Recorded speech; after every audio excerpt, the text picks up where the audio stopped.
आप स्वर्ण समाज के श्री राम परशुराम जन जागृति दल के राष्ट्रीय अध्यक्ष हैं और ये जो हिंदू संगठन के आप राष्ट्रीय अध्यक्ष हैं, इसमें जो अभी आपने सुना होगा कि पेंट वेंट उतरवा के और जो है ना धर्म देख करके उनको मतलब यह गोली मार दी जी। तो इसमें आपकी क्या राय है? देखो, एक बात मैं बताना चाहता हूँ कि हमारे यहाँ चाहे कोई आतंकवादी आए या देशद्रोही आए, वो उनको कोई नहीं ला रहा है, हमारे ही लोग उनको पनाह दे रहे हैं। अब मैं आपको क्लियर तरह से एक बात समझाना चाहता हूँ, यहाँ किसी की हिम्मत नहीं है, लेकिन हमारे देश के नेता, कुछ नेता इतने गद्दार हो गए हैं जो इन लोगों को बढ़ावा दे रहे हैं। अपनी राजनीतिक रोटी सेकने के लिए देश को बर्बादी की कगार पर ला रहे हैं ये लोग। जैसे कि मैं आपको बताना चाहता हूं, और मैं सबसे पहले ईश्वर से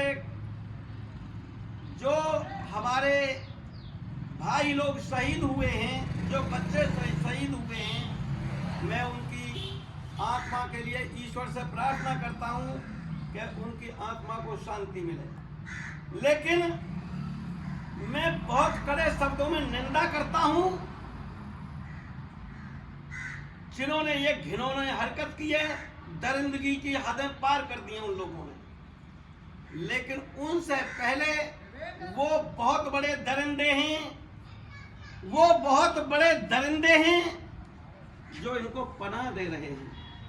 आप देख रहे हैं, आपने देखा है, बात चल रही है, हिंदुत्व की बात चल रही थी।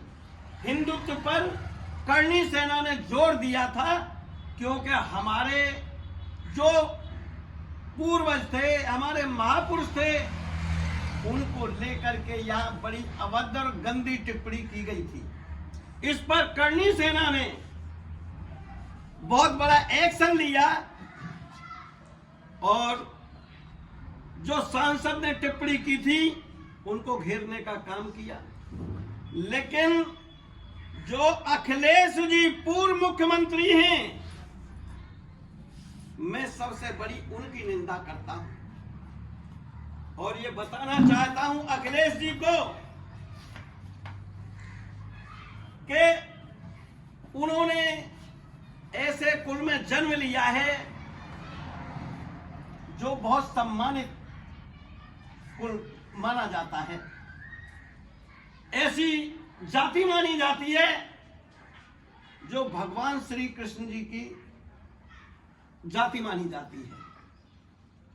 पर दुख की बात यह है कि जो इस भारत के सबसे बड़े गौपालक रहे श्री कृष्ण भगवान, उन्होंने गौओं का बड़ा सम्मान किया और गौओं की पूजा को सर्वश्रेष्ठ बताया, गौदान को सबसे श्रेष्ठ बताया। आज उन्हीं के कुल के, आज उसी जाति के अखिलेश यादव जी को गौओं के पेशाब में से, गौओं से बदबू आती है। उनका कहना है बदबू आती है। उनको बकरियों के पेशाब में से, बकरियों के दूध में से, बकरियों में से सुगंध आती है इत्र की। कितनी शर्म की बात है। उन्होंने कृष्ण वंश को बदनाम कर दिया और मैं तो इतना तक कहता हूं कि माननीय अखिलेश जी, शर्मसार कर दिया देश को, यद वंश को आपने शर्मसार कर दिया। अगर गैरत और शर्म है थोड़ी घनी तो तुमको अपने नाम से इस पवित्र, इस सम्मानित यादव शब्द को हटा देना चाहिए। आपको हक नहीं है यादव शब्द लगाने का। आप यादवों को कलंकित कर रहे हैं। मैं कहना चाहता हूं उनसे, उनको मोहम्मद अखिलेश नाम रखाना चाहिए या मियां अखिलेश नाम रखाना चाहिए अपना। वो यदुवंशी नहीं है, मुझे लगता है उनका खून ही बदला हुआ है, वो किसी मुसलमान से ही लगते हैं मुझे। यहाँ तक मैं बताना चाहता हूँ और अपने हिंदू भाइयों को ये बताना चाहता हूँ, ये हिंदुस्तान है जो हमारे महापुरुषों पर कीचड़ उछालेंगे और इस देश को बर्बाद करने का काम करेंगे। तो सभी को बताना चाहता हूं भाइयों, आगामी समय में ये अखिलेश जैसे नेता जो भ्रष्ट है बिल्कुल, या ये रामजी सुमन जैसे जो सांसद हैं, इन लोगों को अपनी वोट की चोट से धराशाही कर दें बिल्कुल, ताकि इनका अस्तित्व भारत से खत्म हो जाए, कोई इनको वोट न दे और ऐसे भ्रष्ट नेताओं के गलों में जूतों की माला डालकर स्वागत करें।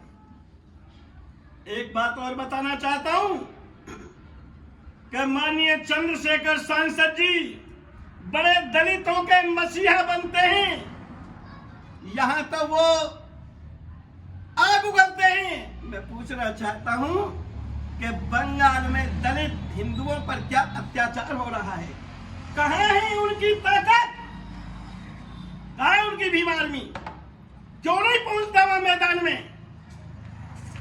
यहां वोटों की राजनीति करते हैं, यहां दरार डालते हैं भाई भाइयों में। धिक्कार है ऐसे भ्रष्ट नेताओं पर। वो नेता कहलाने के अधिकारी नहीं, वो देशद्रोही हैं, आतंकवादी हैं। अगर क्षेत्र में इनको घेर करके इनको, जो मैंने पहले कहा है, इनका भी जूतियों से स्वागत किया जाना चाहिए। भाइयों, कितनी कितनी शर्म की बात है।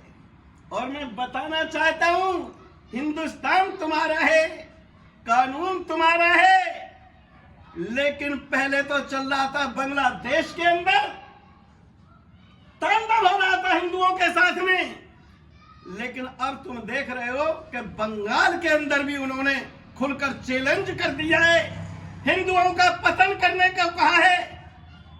मेरे भाइयों, जहां भी मेरी आवाज सुन रहे हो, जिसकी रगों में हिंदू का खून दौड़ता है, आज से ही कसम ले लें, सब इकट्ठे हो, हिंदू एकता बनाएं और ऐसे दुष्ट राक्षसों को सबक सिखाने का काम करेंगे सभी।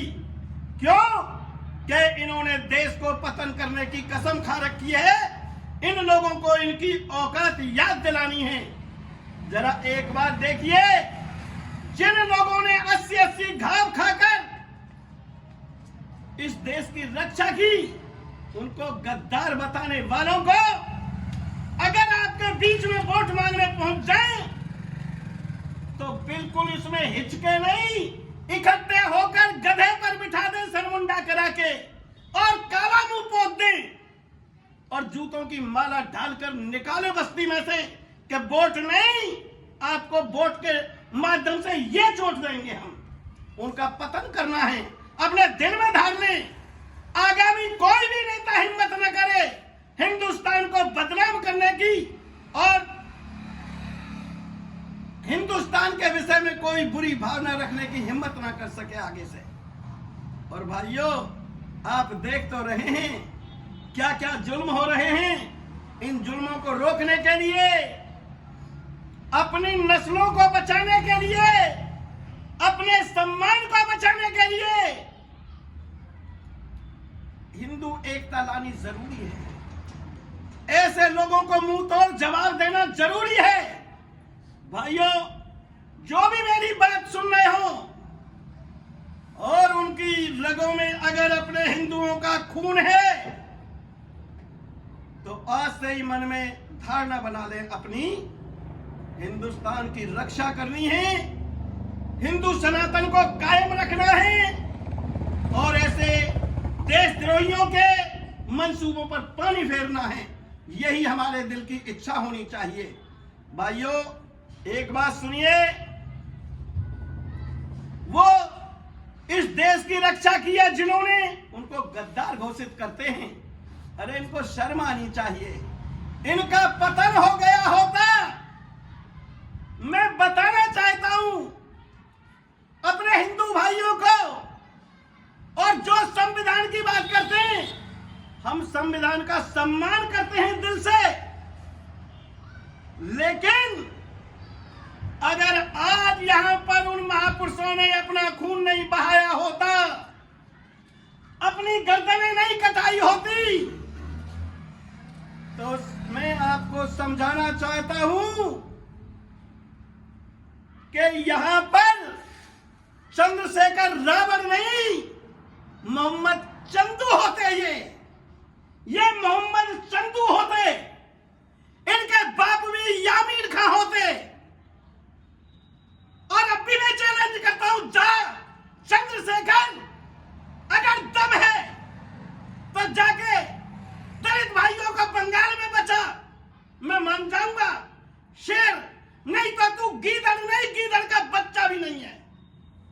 मैं इन शब्दों के साथ आखिरी बार अपने हिंदू भाइयों को दिल खोलकर आह्वान करता हूं कि सब हिंदू एकता बनाएं और ऐसे दुष्ट राक्षस भ्रष्टों को मुंह तोड़ जवाब देने की ताकत प्रदान करें। जय श्री राम, जय श्री परशुराम। और श्री राम परशुराम जन जागृति दल का मैं राष्ट्रीय अध्यक्ष हूं। ज्यादा से ज्यादा सभी भाई सदस्यता ग्रहण करें और दिल खोलकर हिंदू एकता को बनाने की कोशिश करेंगे। धन्यवाद।